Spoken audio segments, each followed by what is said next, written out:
Olá, estamos abrindo mais um Ponto de Vista. Você conosco sempre aqui pela Santa Cecília TV, de segunda a sexta neste horário da 1h30 da tarde, sempre ao vivo com as personalidades da nossa cidade, da região, debatendo os temas importantes, discutindo a pauta da cidade e, claro, os temas de interesse nacional também.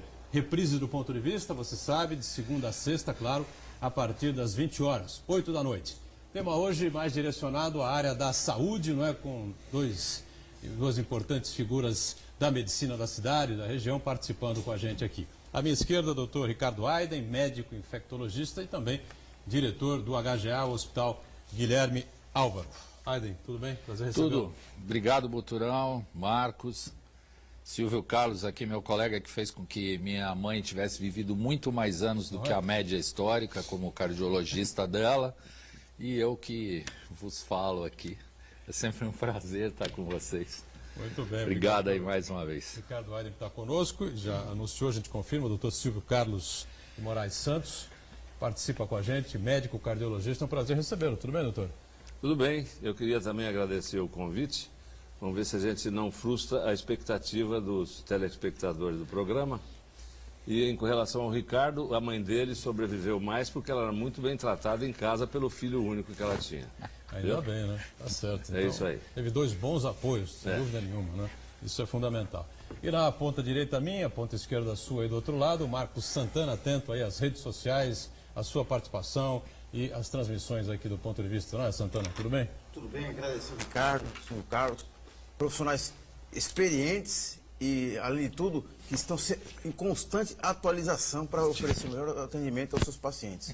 Uma boa tarde a você que nos acompanha ao vivo. Convido você a participar do Ponto de Vista pelo Facebook, Ponto de Vista para Edgar Buturão, ou e-mail, contato@pontodevista.tv.br. E para você que nos acompanha na reprise, uma boa noite.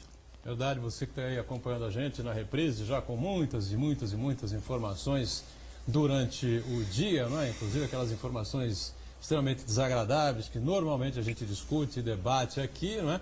E que deixa todo mundo, às vezes, com o coração meio sobressaltado, não é? Ou com náuseas, né? Pela situação política e econômica que o país atravessa, né? Nesses momentos de crise, o consultório fica mais cheio, doutor? Ou isso é meio lenda?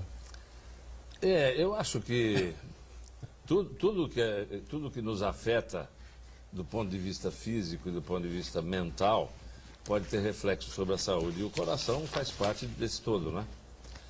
Eu acredito que com a crise, desemprego e as pessoas que têm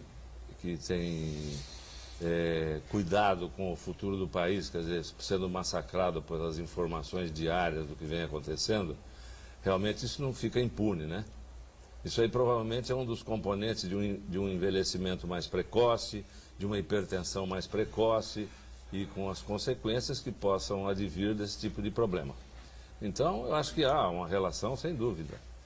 Em relação ao consultório, ele anda sempre cheio, quer dizer que não dá para saber sobre flutuações e ainda bem.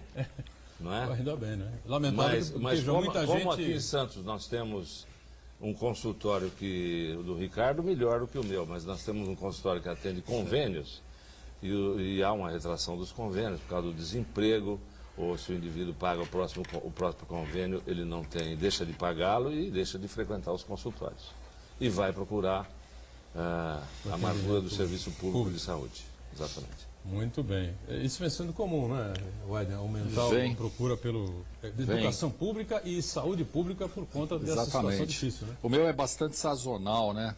O Silvio falou, mas na verdade é legal explorar esse ponto, né? Na verdade, cardiologista tem um em cada esquina.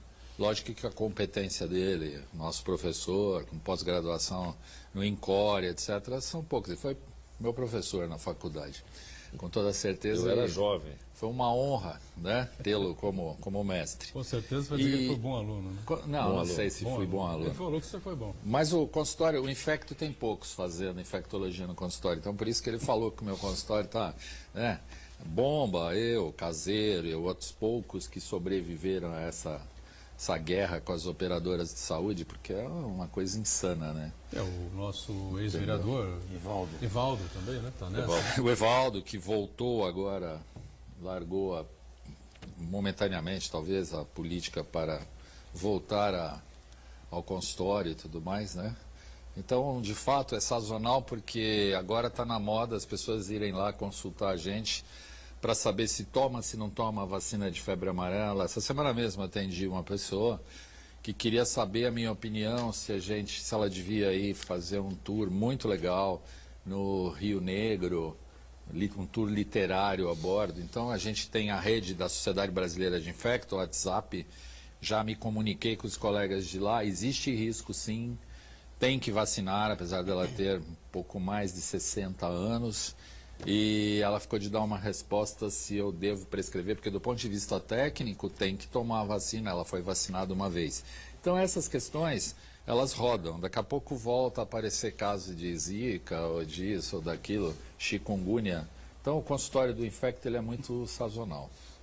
Pelo menos essa aí foi te visitar por um bom motivo, né? Vai fazer um passeio legal, Sim. Nós estamos num país, né? nós estamos num país que tem várias complicações. Uma delas é isso aí. A minha turma em Ribeirão Preto, eu sou da Faculdade de Medicina da USP de Ribeirão. Nós tínhamos uma excelente infectologia lá.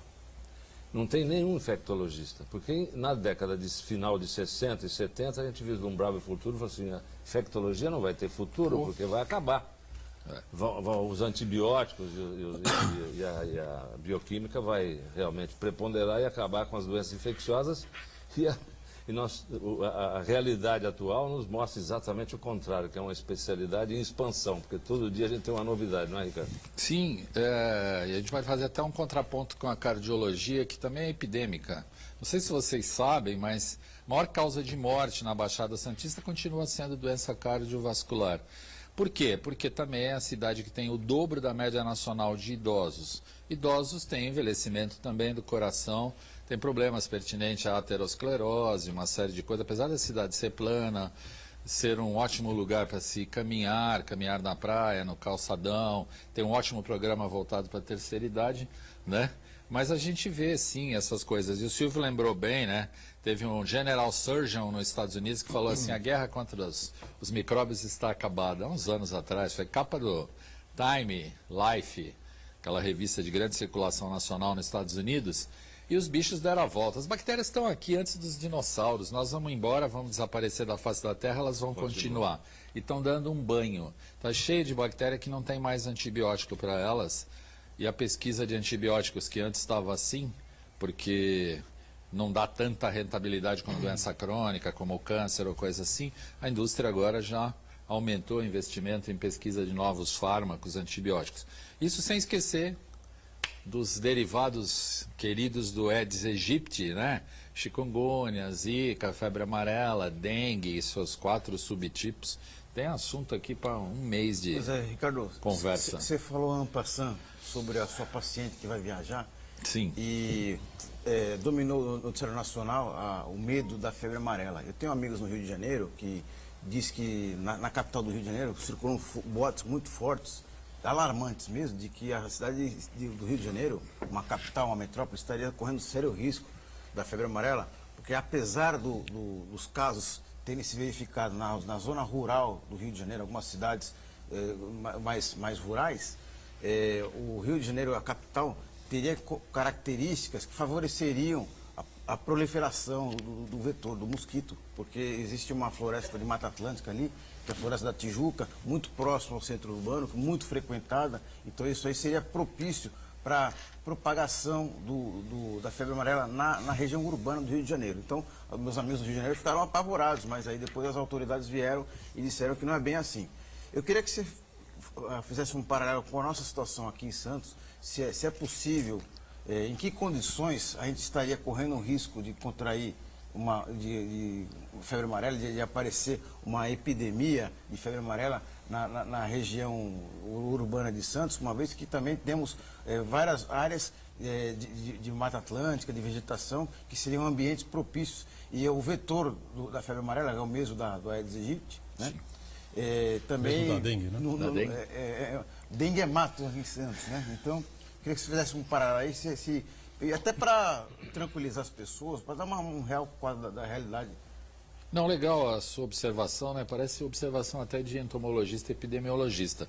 O Rio de Janeiro realmente tem essa situação ímpar, mas por enquanto também está sob controle a questão do índice médio de armadilhas e o número de mosquitos capturados nessas armadilhas, que estabelece um índice chamado Lira e que serve de parâmetro para o risco imediato de epidemia, disso, daquilo, e acima de 3, 4, um risco de febre amarela. Santos, para você ter uma ideia, vem trabalhando duro. Eu não tenho procuração aqui do governo municipal, mas a gente tem que elogiar o trabalho bem feito. Algumas coisas se somaram no mandato anterior do prefeito. As equipes de saúde puderam adentrar finalmente no cinturão do Porto, que é uma área federal e que não se podia entrar lá, e que então ali com a comida farta dos graneleiros e etc., palco para pombo, rato e também água empoçada, etc., criadouro de mosquito. Eles puderam entrar e o nosso índice Lira de armadilhas colocadas estrategicamente e achado de Aedes aegypti caiu abaixo de 1, é 0,7, 0,8. Então vocês viram outro dia no jornal local nosso a menção, uma reportagem extensa sobre esse fato, que caiu muito o índice. Então, por hora, esse risco de urbanização da febre amarela quase que impossível. Tá? Poderia acontecer, se desse muito azar, de ter um mosquito ali na casa daquele cara que andou passeando no mato, contraiu febre amarela, ainda não foi descoberto nem isolado, e pudesse reproduzir a doença em outro. Do ponto de vista estatístico de epidemiologia, não existe esse risco para nós aqui em Santos, Praia Grande, que o índice também está baixo, quase todos os municípios de Santos. E uma grande parte dos municípios brasileiros importantes estão com Lira abaixo de 2. Então essa urbanização da febre amarela precisa acima de 4 na média. Então, por enquanto, a situação está sob controle. Alguns lugares, como você bem falou, né, geograficamente poderia haver uma facilidade um pouco maior. É o caso do Rio de Janeiro, capital, né? Mas o pessoal lá está em polvorosa, estão trabalhando duro. Eu tenho contato diário lá pelo nosso WhatsApp da SBI com colegas da Universidade Federal do Rio de Janeiro, do Instituto Oswaldo Cruz Manguinhos, etc. Pessoas de alto gabarito técnico, e todos da elite pensante tecnicamente no Rio de Janeiro, e todos ligados nessa questão e apertando o secretário municipal. Então tem uma cruzada lá, porque senão o Oswaldo Cruz vai começar a virar na tumba de novo, né? Bom, pois é verdade.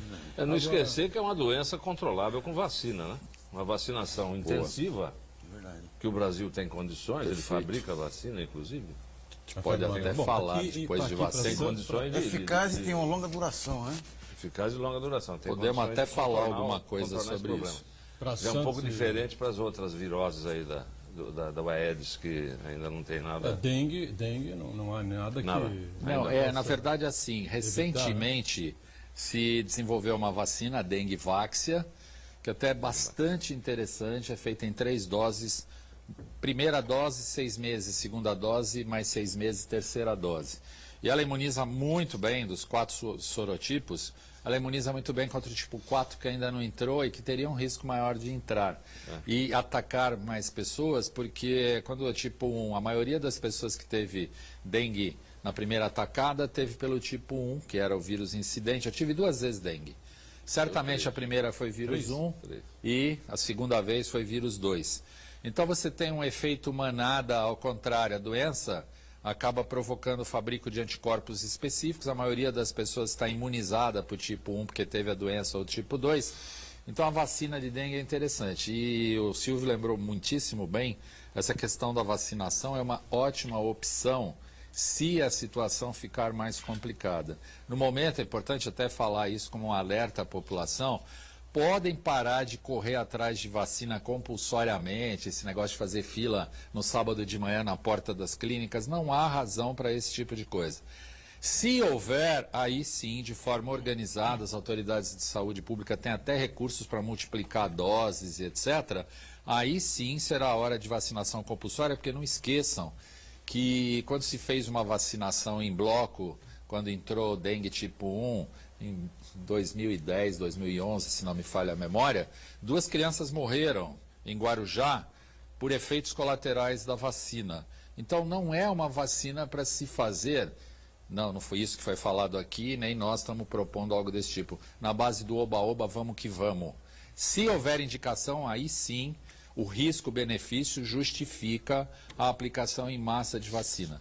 Tanto que nas regiões onde existe a epizootia, que é a transmissão do macaco que recebe e o macaco morre e o mosquito está infectado pelo vírus, nessa hora, esse povo que fica nessas regiões circunvizinhas de mata, esse povo é vacinado, está sendo vacinado em Minas Gerais, São Paulo, Amazonas, Pará, etc, etc. Então, por hora, minha gente, tranquilidade e fiquem atentos às notícias de saúde. Uma coisa que sempre é comentada, a gente pode esclarecer agora, um cardiopata, né?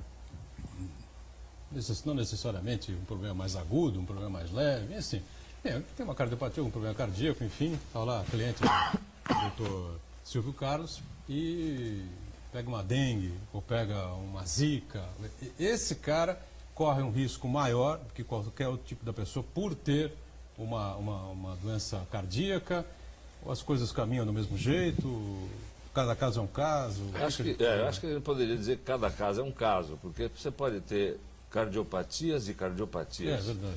Você pode ter um indivíduo que tem um problema cardíaco, uma doença coronária controlada, com um coração com função miocárdica, função do músculo cardíaco normal, que ele vai se comportar praticamente como um indivíduo normal. Só que as cardiopatias geralmente estão associadas a um envelhecimento, a faixa etária é mais avançada, e com outras doenças associadas, hipertensão, diabetes, etc. Eu acho que esse conjunto de coisas pode tornar o indivíduo um pouco mais suscetível quando tiver uma doença paralela dessa, uma infecção desse tipo, e o risco pode estar aumentado, sem dúvida. Inclusive de morte. Inclusive de morte, como os outros também. Como em outra faixa que não seja cardiopata. Perfeito. Muito bem. Essas questões que envolvem a infectologia são bastante interessantes, né? Gera aí, sem dúvida nenhuma, uma discussão enorme, uma polêmica danada, as pessoas começam a entrar em contato, a ligar e tal, mas o Ricardo Arne acaba de deixar todo mundo tranquilo. O ciclo da dengue deu uma baixada recentemente? Com certeza. Nos 2, 3 anos? Aí, com certeza. O pessoal lógico. está pegando, já nem se incomoda mais, já se acostumou com... É lógico que a última frase minha foi assim: atentos às notícias de saúde, porque as coisas podem ser dinâmicas. O trabalho que às vezes é feito ontem não passa a não ser feito amanhã.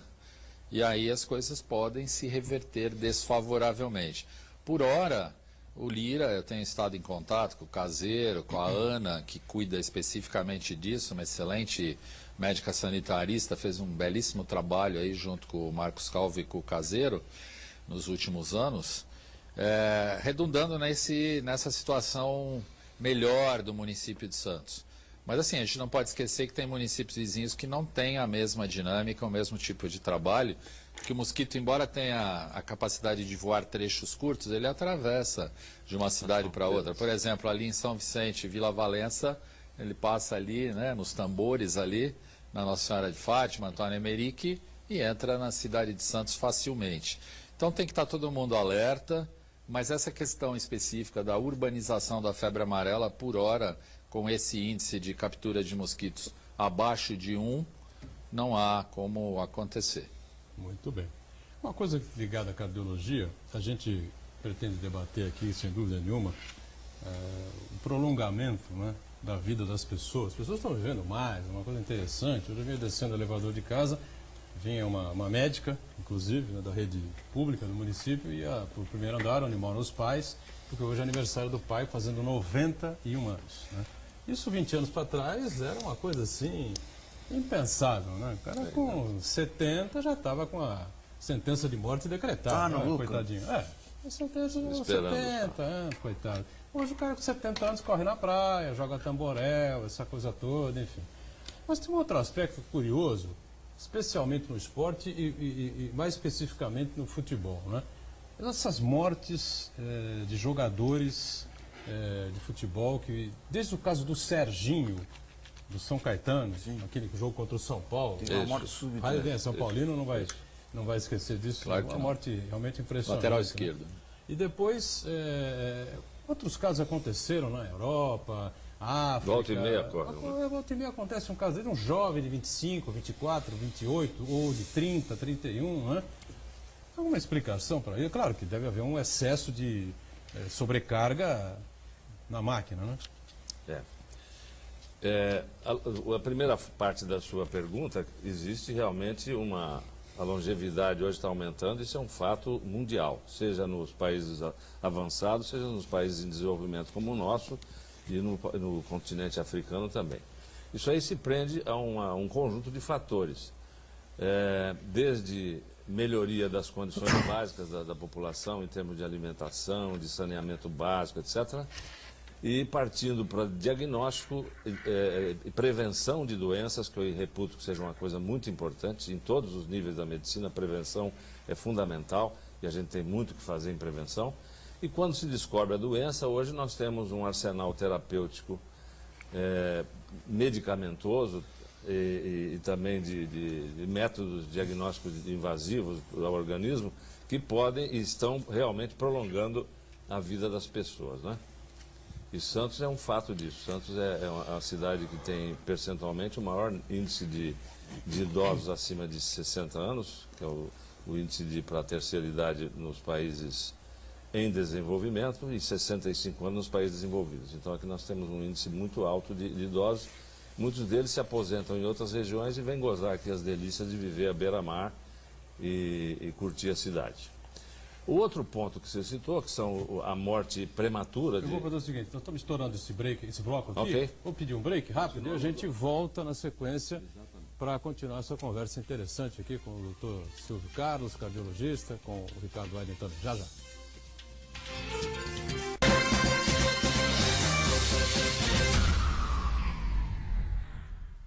Existe um lugar em Santos onde você encontra os empreendimentos mais fascinantes da região. Um lugar amplo, aconchegante, feito para oferecer o melhor atendimento para você. Um lugar que reúne as melhores opções residenciais e comerciais nos bairros mais nobres de Santos. Um lugar que a gente nem precisava dizer, porque você já sabe. Central de Vendas Grupo Mendes, Rua Guaiaó 55, Aparecida. Venha fechar um bom negócio para abrir as portas do seu novo lugar.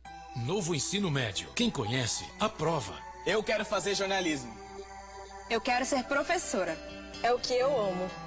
E eu, design de games. Eu quero um curso técnico para já poder trabalhar. Com o novo ensino médio, você tem mais liberdade para escolher o que estudar, de acordo com a sua vocação. É a liberdade que você queria para decidir o seu futuro. Quem conhece o novo ensino médio? Aprova. Acesse o site e saiba mais. Ministério da Educação, Governo Federal, Ordem e Progresso.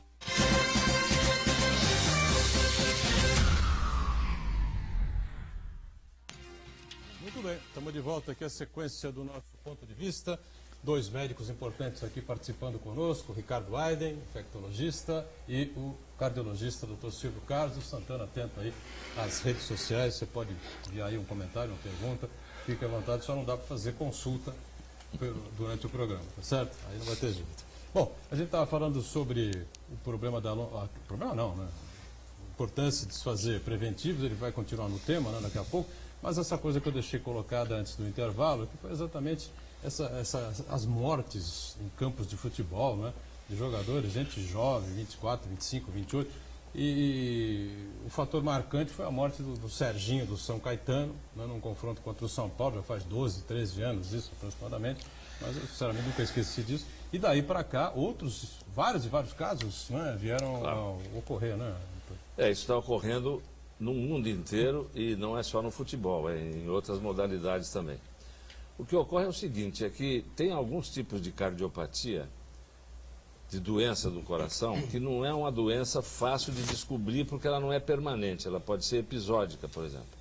No mais importante aí são algumas doenças cardíacas que não dão grandes alterações nos exames complementares básicos, por exemplo, eletrocardiograma, raio-x de tórax, mesmo o ecocardiograma já começa pode descobrir alguma coisinha, mas são doenças que podem levar à ocorrência de arritmias cardíacas. A arritmia pode ser desde uma coisa muito simples, muito sem importância, até arritmias fatais. E no caso de atleta profissional, especialmente, eu acho que o nível, a sobrecarga de atividade cardíaca e de compensação que esse coração tem que ter durante uma atividade esportiva é muito grande. E cada vez mais, né?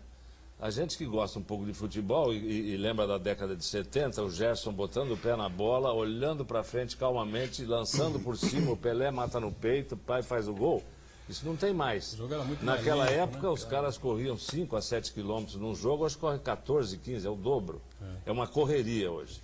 Então, para ter essa correria e esse nível de competição, o grau de exercício, o grau de adequamento à atividade tem que ser progressivamente maior. E eu acho que chega a um ponto que o coração também tem um limite de adaptabilidade. E muitas vezes acho que se ultrapassa esse limite hoje em dia. O Dante Pazanese tem um setor lá de medicina do esporte, que o Dr. Nabil Goraeb é o presidente, é o diretor. E o Nabil coleciona desde a década de 60, ele foi meu contemporâneo, nós fizemos residência junto lá em 70, 72. E o Nabil, desde aquela época, já colecionou alguns casos, e hoje em dia muito mais estruturado, porque naquela época era apenas uma curiosidade, hoje se tornou praticamente uma subespecialidade dentro da cardiologia, que é a medicina do esporte. Quer dizer, até quando que o esporte é benéfico e quando ele passa a botar em risco a pessoa. Isso aí já se consegue definir bem hoje em dia. E quando você pega um organismo, um coração, que já tem alguma pequena distúrbio de estrutura, de funcionamento, nessas circunstâncias, isso aí pode ocorrer coisas mais graves e levar o paciente a óbito, como aconteceram e vai continuar acontecendo. Porque a procura pelos recordes não acaba. O homem está querendo sempre... Busca incessante, de É superação. incessante. Isso não vai acabar. O doutor Silvio falou sobre o esforço cada vez maior dos atletas de alto rendimento para conseguir melhor performance, o maior esforço possível, né? Eu lembrei de um estudo, eu estava vendo outro dia, que fizeram com corredores africanos que constataram hipertrofia cardíaca. Quer dizer, eles forçaram tanto o coração que o coração aumentou de tamanho. E alguns deles, poucos, desenvolveram cardiopatia. Isso. Então, você citou uma coisa interessante. Esses atletas de alta performance, todos eles têm hipertrofia cardíaca. Porque da mesma forma que você fazendo exercício muscular, a musculatura do braço cresce, da perna cresce, a musculatura do coração é um pouco diferente, mas ela também obedece a isso. Ela torna-se hipertrófica, ela engrossa. Mas esse engrossamento também, se ele suplanta determinado limite, passa a ser doença. Existem doenças hipertróficas do coração. E isso é uma das causas também. Você não consegue, às vezes, detectar muito bem. Será que isso aqui é só uma hipertrofia normal do exercício ou já é começo de doença?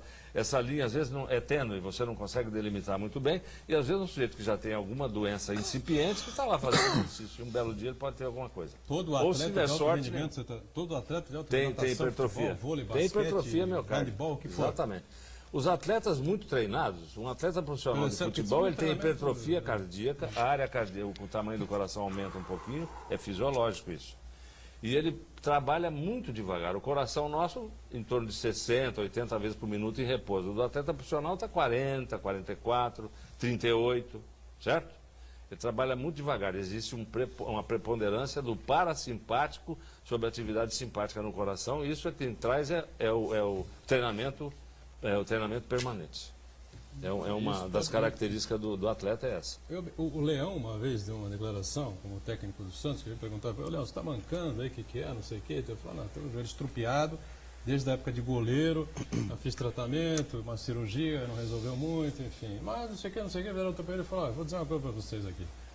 Atleta de alto rendimento vai ter problema depois dos 35. Isso. Problema ortopédico, então, é monstruoso. É quase 100%. Agora, claro, evidentemente que você falou de eletrocardiograma e raio-x de tórax, essas coisas todas, mas existe uma série de outros exames aí, ecocardiograma, o da esteira, não é? O teste ergométrico, o Holter, uma série de outros testes que você faz para poder apurar a situação de momento ali da pessoa, né? Uhum. Importante. Qual a importância, acho que deixar claro, né? A gente está falando um pouco sobre prevenção, né? Qual a importância, afinal, das pessoas buscarem a prevenção, os exames preventivos, no lugar de esperar ter um piripaque qualquer para depois correr no sufoco, no pronto-socorro? Convencionou-se já, desde a década de 50, quando começou o primeiro trabalho epidemiológico de maior importância, que é importante até hoje. É um trabalho feito em Boston.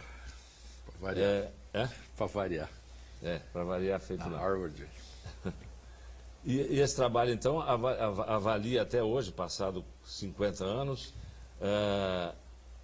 eles identificam fatores de risco na população e vê o que o controle desses fatores de risco, no decorrer de tempo, que são até décadas de estudo, pode proporcionar de melhor para o paciente. Então, a cardiologia, esse projeto se chama Projeto de Framingham, talvez é o projeto epidemiológico mais conhecido na área da medicina no mundo inteiro. Ele tá ainda hoje em andamento e tem uma equipe que toca ele o tempo todo. Framingham é uma cidadezinha satélite de Boston. Cheia de brasileiros. Cheia de brasileiro, e português. Cada Brasileiro e esquina. português, tem muito lá em Boston. Bom, então, o que a medicina propõe hoje é o seguinte, diagnóstico e tratamento de fatores de risco o quanto antes. Nós temos um professor americano, Dr. Fuster, Valentin Fuster, ele é originalmente catalão, ele é de Barcelona, foi para os Estados Unidos e tornou-se talvez o cardiologista americano mais famoso do mundo, sendo catalão. Então de aí você já vê a importância do cara. Curioso. Ele tem uma história interessante. Aos 30 anos ele estava em dúvida se ele ia seguir a medicina como deve ou ia ser tenista profissional. Ele está com 70 anos, hoje é um cara magrinho, acorda às 5 horas da manhã, a rotina dele é acordar às 5 da manhã, ele responde e-mails e correspondência até às 6, e às 6 ele faz um pouco de exercício, começa a trabalhar às 7, trabalha até de noite, é uma loucura. Mas ele se tornou um cara importantíssimo. Importantíssimo assim, porque ele tem o serviço dele em Nova York, que ele é chefe, funciona maravilhosamente bem, dá curso no mundo inteiro.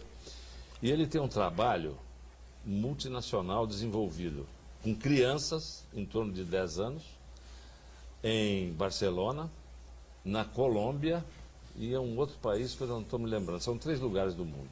E ele que coordena isso tudo e arranja dinheiro para tocar esse projeto. Então eles selecionam, assim, não é pouca não, é coisa de milhares de crianças e vão trabalhar com essas crianças desde cedo para orientar como ela deve se comportar na vida em termos de atividade física, em termos de alimentação, em termos de controle o mais precoce possível de fatores de risco.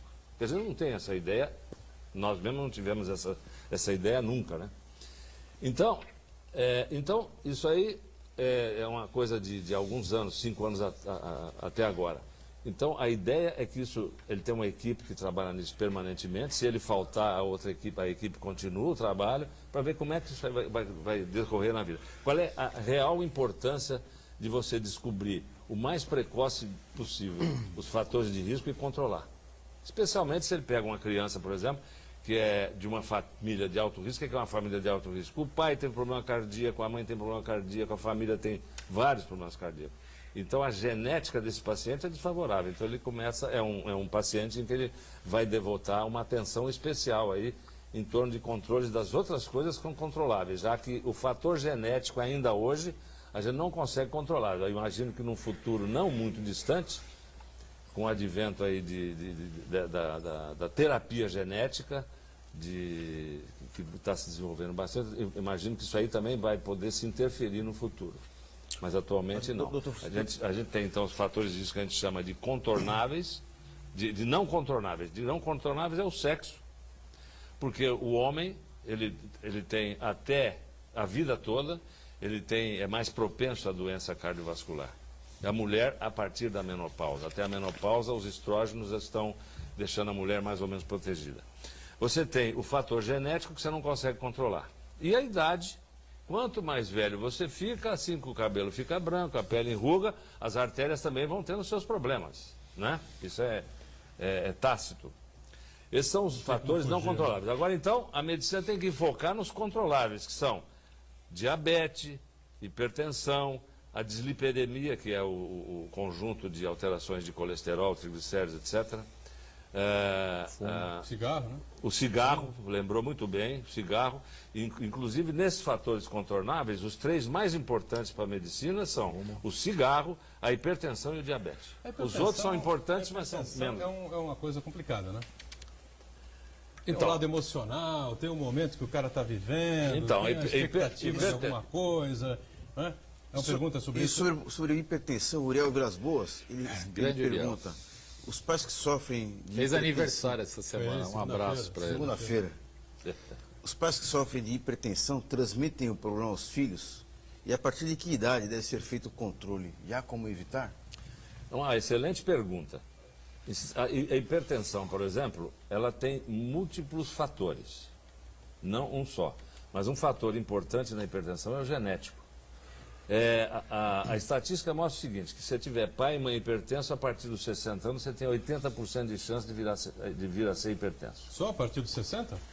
A partir dos 60, tem 80%, mas tem muitos deles que desenvolvem hipertensão mais precocemente, na faixa dos 40. Aí Bom, depende só a dos partir outros dos 60, fatores. tudo bem, né? Se for Tranquilo, um até pai e 60. mãe hipertenso, mas o sujeito ele controla bem o peso, ele tem uma alimentação saudável, ele faz exercício, etc., ele não é muito estressado, ou seja, ele mora fora do Brasil, ele mora em mora fora do Portugal, é um Brasil. bom lugar para se morar. Portugal, né? Estive lá recentemente, é o país que eu gostaria que o Brasil fosse. Não vou sair daqui, mas eu onde eu gostaria gostaria de de propor morar que o Brasil fosse igual a Portugal. Ainda também quer morar em Portugal? Né? Quero. Então, No Algarve. Então, se você controla os outros fatores, a hipertensão normalmente vai aparecer em idade mais avançada. À medida que você, além de ter o fator genético desfavorável, você tem outros fatores de risco associados, você antecipa a idade que a hipertensão vai aparecer. Inclusive consumo de sal e etc. Então, quem tem filho de pai e mãe hipertensa, desde precocemente, mesmo nessa teoria que eu acabei de dizer aí desse estudo do Dr. Fuster, o mais precocemente você vai orientar a criança a ter hábitos saudáveis, comer com pouco sal, etc., etc., para que se a hipertensão aparecer, apareça mais tardiamente e com aspecto de reflexos sobre o organismo menores. Silvio, a gente está falando sobre alimentação e, curiosamente, coincidentemente, ontem eu participei de uma entrevista coletiva com a Rita Lobo. Rita Lobo é uma Rita Lobo, chefe de grande. cozinha, super consagrada, que tem um programa no canal GNT. O que tem na geladeira? É o último Isso. livro dela. E é autora de A minha mulher vários tem livros, esses né? Um dos livros livros todos. mais vendidos do Brasil, né? É. E ela está desenvolvendo uma verdadeira cruzada em defesa da alimentação saudável. E ela fala uma coisa muito interessante, é o seguinte, que ela combate os alimentos ultraprocessados, que não podem ser confundidos com alimentos industrializados simplesmente. Ultraprocessados, ela fala assim, tem cheiro de comida, tem visual de comida, tem gosto de comida, mas não é comida. Aquilo que a pessoa pega, tira do pacotinho, aquela lasanha que ela tira do pacotinho, coloca no micro-ondas, aquilo não é alimentação. E ela citou um dado muito interessante, que na década de 70 no Brasil, o Brasil tinha 30% de desnutridos. E hoje, no século XXI, tem 50% de obesos. Né? Quer O dizer, Brasil tem 50% de obesos. 50% de A obesidade está pessoas com sobrepeso. Não se limita à classe mais abastada, Isso em todas as assim, classes. é democrático, desde democrático. as pessoas mais pobres Distribuição até universal. Até homem de rua, E né? ela, Comer errado. Até homem e de ela rua. fala uma coisa muito interessante, que é o seguinte, as Pega e compra pessoas, uma tubaína até de por 2 litros. comodidade, em função da açúcar rotina do do dia. dia a dia, as pessoas deixaram de cozinhar em casa. E essa é a grande cruzada dela, de incentivar as pessoas a preparar o próprio alimento. Né? E eu acho que isso aí tem muito a ver com o que nós estamos falando aqui, de ter uma alimentação saudável para evitar doenças, inclusive cardíacas. Né? Exatamente. Mas é uma cruzada difícil. Você imagina um indivíduo que mora em São Paulo, também num centro daquele tamanho, Claro. se propomos a comer em casa. Ele não Nas come. grandes metrópoles, né? Nas grandes cidades. O São Paulo... Mas ela fala justamente isso aí, ela fala que é uma questão de mudança de comportamento Tem e aquisição de novos hábitos. Né? Ela fala assim, profundo. você não precisa Você cozinhar fazer comida em feijão, casa à isso, noite e você não precisa fazer fazer feijão marmitinha, todo dia. Você faz Ou isso uma vez por também, semana legal.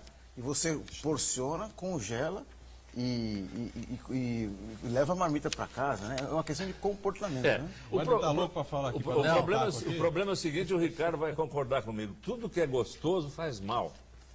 Será? Eu brinco com os Tudo? pacientes o seguinte, o que eu posso comer, doutor? Meu colesterol está alto, você olha para a comida, se for gostosa, não pode.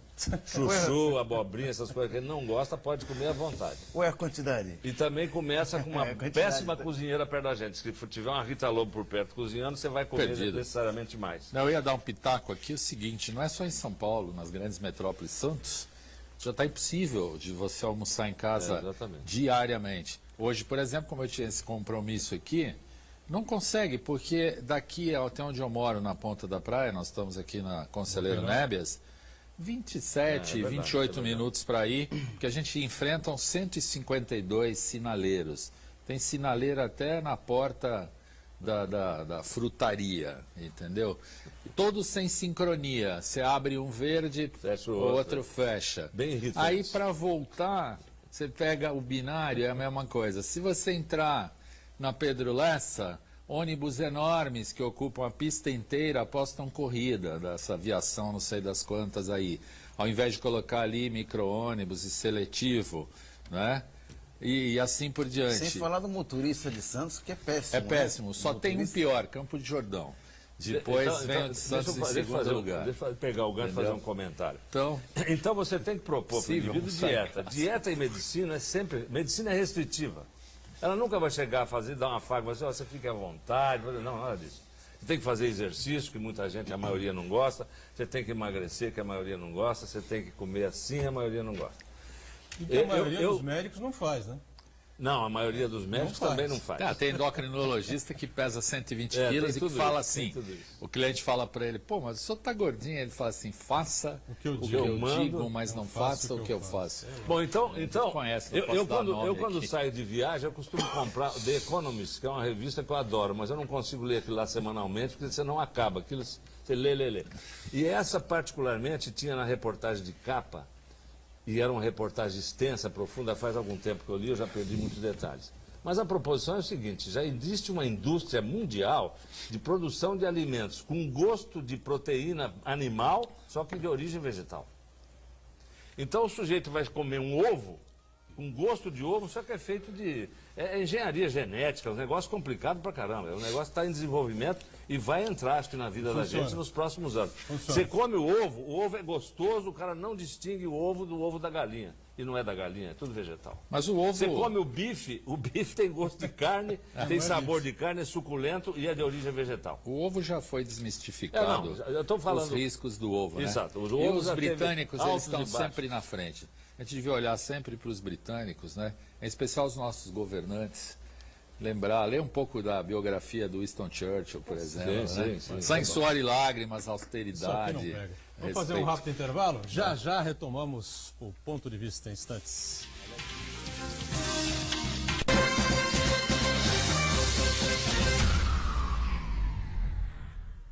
Existe um lugar em Santos onde você encontra os empreendimentos mais fascinantes da região. Um lugar amplo, aconchegante, feito para oferecer o melhor atendimento para você. Um lugar que reúne as melhores opções residenciais e comerciais nos bairros mais nobres de Santos. Um lugar que a gente nem precisava dizer, porque você já sabe. Central de Vendas Grupo Mendes, Rua Guaiaó 55, Aparecida. Venha fechar um bom negócio para abrir as portas do seu novo lugar. O Brasil tem pressa de mudanças e nós mulheres temos papel fundamental.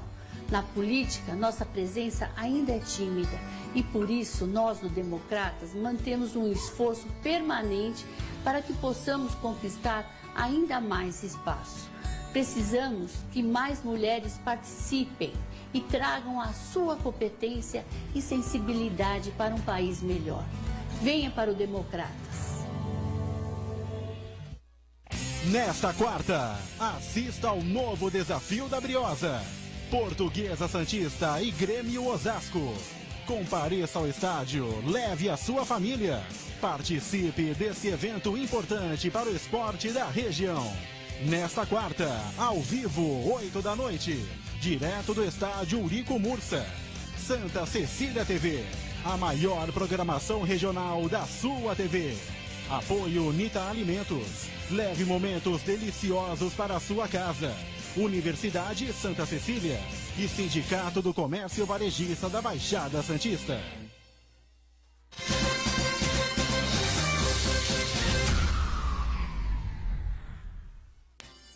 Muito bem, a gente volta aqui com o ponto de vista, né? O terceiro e último bloco, aqui com o Ricardo Wyden, com o Silvio Carlos Wyden, que é infectologista, doutor Silvio, cardiologista, não é?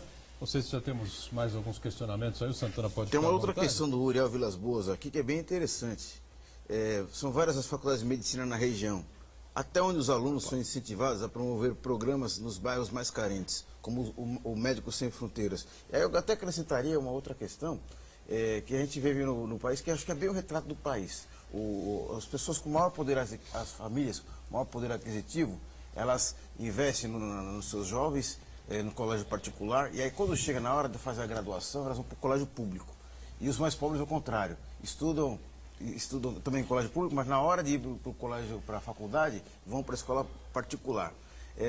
Eu tenho uma ideia, uma proposta, que seria o seguinte: as pessoas que estudam em qualquer curso, principalmente nos cursos ligados à educação e saúde, os indivíduos que fazem faculdade em escola pública, elas deveriam fazer um pagamento desse período, uma espécie de quarentena, prestando serviço público. Logicamente, remunerados, tá, mas um emprego no setor público.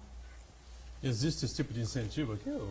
Existe. Eu não tenho procuração, né, mas tenho orgulho de pertencer hoje ao quadro de professores da Unimes, Universidade Metropolitana de Santos, e os alunos têm a cadeira, disciplina de saúde da família e atuam em vários segmentos, tanto no PSF aqui de Santos, como no PSF de Praia Grande.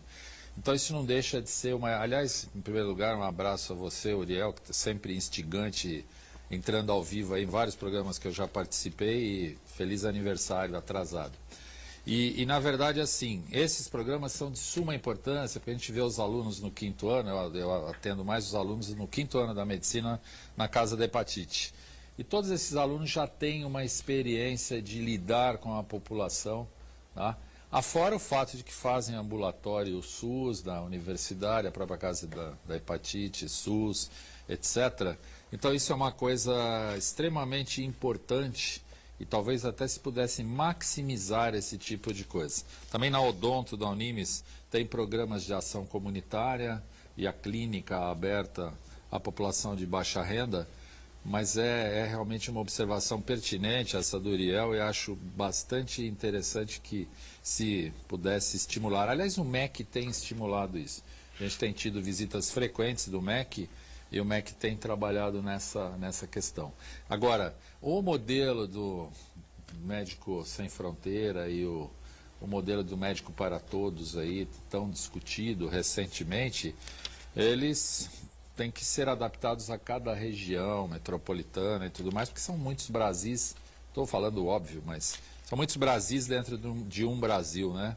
Tem realidades totalmente diferentes. Santos, por exemplo, é uma cidade onde o sistema de saúde é bastante bem distribuído, desde lá de trás, com o Davi Capistrano, que fez um belíssimo trabalho, ampliando o número de unidades básicas de saúde, estruturando as bases modernas de atenção nos vários níveis, né? Primário, secundário e terciário, ambulatório de especialidade e tudo mais.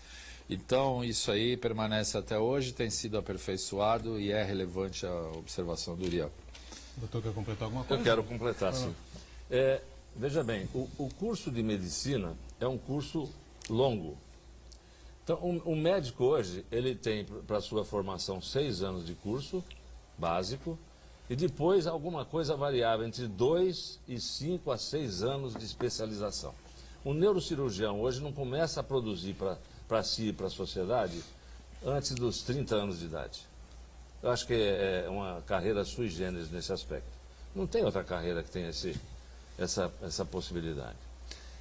O que o médico, nos moldes tradicionais, o que o médico pode retornar é que ele trabalha de 2 a 5 anos nos programas de residência dos vários hospitais públicos e privados que têm residência no Brasil. Eles trabalham praticamente fazendo um pagamento da sociedade, porque o salário deles é um salário praticamente simbólico.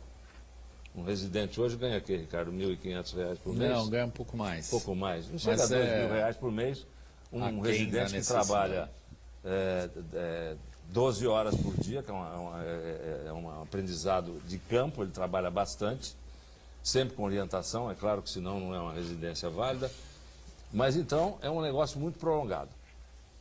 Eu acho que o atendimento da periferia tem que se mirar em outros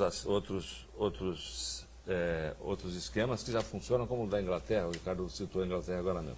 Você tem um médico de família. O médico de família é a entrada de qualquer sistema, ele está perto de qualquer paciente no país todo. Tem que ter uma distribuição muito bem feita desses médicos, ele está perto dos pacientes. A porta de entrada é isso. Agora você pergunta, quantos médicos de família formam-se no Brasil atualmente? Muito pouco, muito aquém da necessidade. Por quê?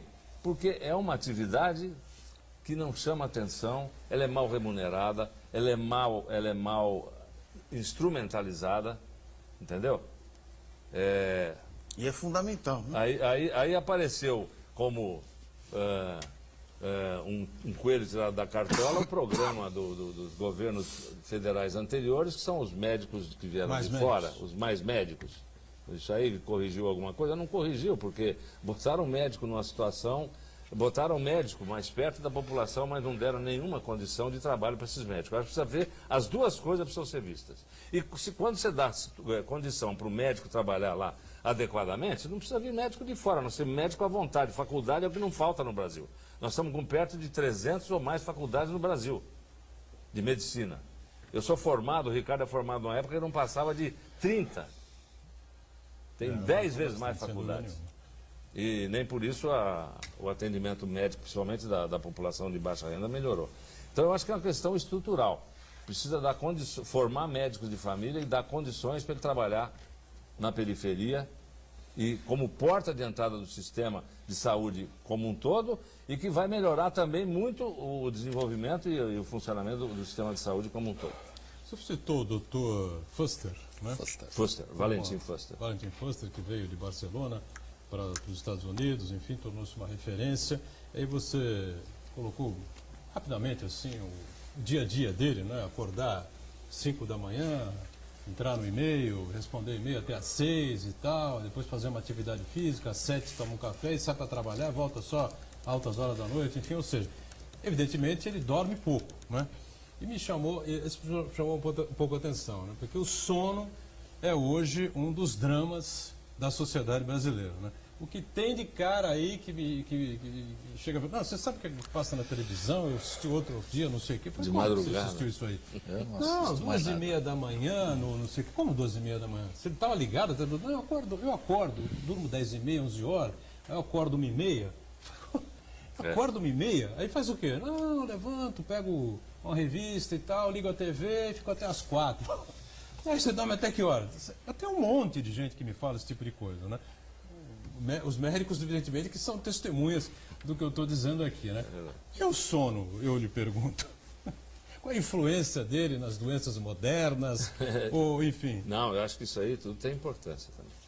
Sono é uma coisa muito No caso é a variável. falta de sono. Falta de sono, no caso, né? Sono é variável. Tem pessoas que a vida inteira, com 4, 5 horas de sono por noite, está perfeito. Eu não estou nesse grupo. Eu também não. Eu já fui mais dorminhoco. Na verdade, interessante isso aí com o tema geral, né? A vida do médico que gosta da profissão e que leva a sério, eu acho que de outros trabalhadores também, ela tem que ser meio espartana durante a semana, não tem muito jeito. Se a gente não tiver uma disciplina, eu mesmo me habituei de uns tempos para cá, uma vez que a sobrecarga de trabalho não abaixa, a dormir mais e mais cedo e tenho dormido melhor e tudo mais, e isso tem reflexos bastante positivos na atenção, na memória, numa série de coisas pertinentes. Inclusive até diminui o risco cardíaco e tudo mais, né? Tem vários estudos nesse sentido. Mas é um tema fascinante. E agora, a questão que foi tratada aí na pergunta anterior, que diz respeito à questão dos médicos, interiorização, etc., começa assim, o médico ele não tem um plano de carreira bem definido. Por mais que as nossas entidades de classe saibam disso e briguem por isso, a gente não conseguiu ainda fechar isso nas instâncias superiores do Congresso Federal, entendeu? Isso não passou. E se você não tiver uma carreira, etc., uma remuneração condizente, o médico novo, principalmente, meus alunos, eles já aprenderam com as experiências negativas dos professores e dos antecessores, do pai deles, que é médico, etc., e não tem mais essa mesma postura que tinha antigamente, daquele sacerdócio, entre aspas, entendeu? Porque tem, se vocês não sabem, por exemplo, pediatra, não tem mais pediatra na periferia das grandes cidades. Pediatra é a categoria médica que mais apanha na cara, você entendeu? É difícil um pediatra que dava plantão no hospital de periferia em São Paulo que não apanhou na cara quando não acontece coisa pior, tá? Levar uma coronhada. Tem relatos, outro dia, um colega nosso contando que estava atendendo na periferia, não vou dizer aonde nem qual é o hospital, o médico pediatra. O médico chegou lá, o paciente, pai de uma criança, colocou um revólver em cima da mesa, assim, trouxe meu filho para atender. Não, mas tem não sei o que, o cara pegou de novo no revólver, assim, botou assim o revólver de novo na frente da pessoa, e ele humildemente atendeu logo a criança para de repente não sofrer uma consequência mais grave, entendeu? Totalmente desassistido ali, não tem policiamento de plantão, essas coisas todas. Depois que o pai saiu dali com o revólver na cinta, não adianta, porque aí o cara se mandou, não tem como identificar, mas foi claramente intimidado. Mas assim, então você acha que o cara ganhando mal, não tendo um plano de carreira, ele não se submete mais a esse tipo de coisa. E a gente vê isso, e a tendência é que isso se alastre de forma muito clara na medicina. Soma-se ao fato de que 90% de algumas faculdades, os formandos ou formandas são mulheres. Nós estamos aqui como na Rússia, a maioria, daqui a um tempo, a maioria dos médicos serão mulheres. E a mulher mais ainda não quer se submeter a um risco de ser vítima de violências, inclusive violência sexual, etc., como já aconteceu. Então, cada vez mais... Mexeu com uma, mexeu com todas. Cada vez mais... Isso aí virilizou na internet, essa coisa do assédio. Mas, assim, então é uma coisa muito complexa. Ou muda a estrutura, faz-se um plano de carreira, etc., com uma evolução salarial decente. O médico está muito mal pago. As operadoras de saúde, todas, sem exceção, pagam muito mal a consulta médica. Eu afirmo, falo, discuto com quem quiser de qualquer operadora de saúde. Não dá para trabalhar para operadora de saúde. Que, aliás, é uma coisa que eu falo para todos os meus futuros colegas quando passam no 5º ano comigo. Se puder, não se filiem a operadora de saúde nenhuma. Não entreguem o seu suor a esse tipo de preço. Mas tá? vai fazer o quê? Ficar no particular, então, o tempo todo? Vai fazer outra coisa, dar plantão, inventa alguma outra coisa para fazer. Tem muitas maneiras do médico ser remunerado. Plantão está pagando melhor na maioria dos lugares, entendeu? Então, pode dar plantão. Vou deixar o programa terminar, né? 3 minutinhos. A gente está com o cardiologista aqui e, evidentemente, que fica sempre aquela pergunta, né? E o infarte, né? Infarte fulminante, o infarte que assusta a maioria das pessoas aí, depois dos 40, 50 anos, aí, principalmente, né? Quando é que é a hora de correr para o pronto-socorro? É o enjoo, é a dor no peito, é o braço esquerdo que fica formigando, enfim, os sintomas aí que a gente pode passar para o telespectador. O infarto agudo do miocárdio, em 50% das vezes, ele é facilmente reconhecível. Eu, quando dei aula nas faculdades, eu dizia para os alunos que esse tipo de infarto faz diagnóstico o médico, a enfermeira e o vizinho da esquina. Porque é o sintoma clássico, aquela dor opressiva no peito, muito forte, uma sensação iminente de morte, muitas vezes irradia para o braço, para ambos os braços, para as costas. Não só para o esquerdo, então, né? Não, pode irradiar para o direito também. E associado vem outros fenômenos, vem sudorese importante, palidez, náuseas e vômitos, é o clássico. O sujeito que está tendo um negócio desse, ele não tem outra alternativa do que correr imediatamente para um serviço onde ele possa ser bem atendido. O grande problema são nos outros 50%, em que os sintomas são atípicos, não são sintomas clássicos. Então, eu com a minha vivência, o Ricardo também já deve ter visto muito isso, eu já vi infarto do miocárdio, o sujeito tinha dor só no punho, como se estivesse apertando o punho. O outro tinha dor só porque estava apertando o ombro. Tem outro que tem dor no queixo, tem outro que tem dor nas costas. Então, muitas vezes, uma vez eu atendi um paciente muito interessante. Eu estava de plantão, trabalhávamos na UTI da Beneficência, estava de plantão, o sujeito chegou lá infartando, era um domingo de sol, e por que suspeitaram que ele estava infartando? Ele estava nadando na piscina, um cara de 50 anos, saiu da piscina e o sol não secava ele, ficou mais molhado. Acharam ele meio estranho, estava pálido, levaram um infarto, ele não tinha praticamente dor. Então, a intensidade de dor, variações de dor, o problema todo são nas dores atípicas. Quando você tem um sintoma que, mesmo ao longe, possa significar um início do infarto, a gente recomenda que você vá a um serviço adequado. Vai para um pronto-socorro onde você pode ter um médico que tem discernimento melhor. Nos grandes hospitais do mundo hoje, dentro da área de atendimento de emergência, tem uma área que se chama dor torácica. Dor do umbigo para cima vai para essa área. Porque eles têm recursos diagnósticos à mão ali para discernir se é infarto ou se é outra coisa. Se é infarto, tratamento imediato, porque hoje em dia você tem muita coisa para fazer na fase inicial do infarto, salvando músculo cardíaco da morte e com isso salvando a evolução, melhorando a evolução do paciente. Perfeito. Então, certo? quer dizer, da cintura para cima, corre para um lugar que possa da te cintura, se tiver correu alguma dúvida, corre para o pronto-socorro. Tem um anúncio do Times, que era muito famoso e ficou anos no Times, que é o seguinte: o sujeito está de noite, um sujeito já de cabelinho branco, está abrindo o armarinho dele do banheiro para pegar um remédio. E o título é assim: isso que você está pensando que é dor de estômago pode ser infarto, vá procurar um médico. Está dada a mensagem aí, estamos em cima da hora, estourando aqui o bloco e encerrando o programa. Ricardo Adner, obrigado por estar com a gente aqui, mais uma participação. Doutor Silvio, prazer enorme recebê-lo, obrigado por estar conosco. Santana diariamente com a gente aqui e a gente com você, não é? De segunda a sexta, 1h30 da tarde ao vivo e a reprise do Ponto de Vista às 8 da noite. Obrigado. Tchau.